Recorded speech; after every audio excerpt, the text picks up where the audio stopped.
Wa islong, ang tubo gipauwahi. Nag-away na mi dana.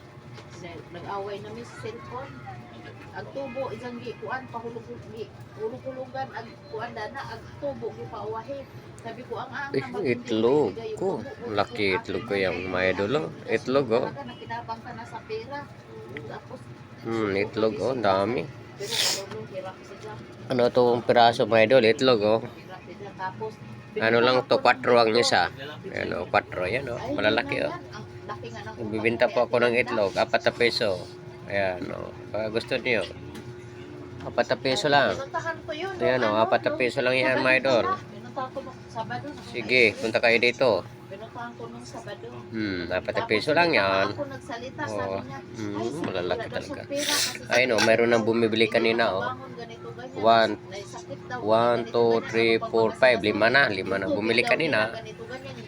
Yan o. Bawas na kanina o. Yan o.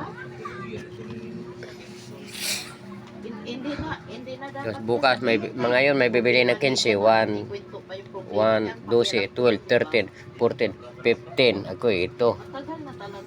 Yan. May bibili ngayon 15. Yan. Okay. Bili kayo 4 na peso lang.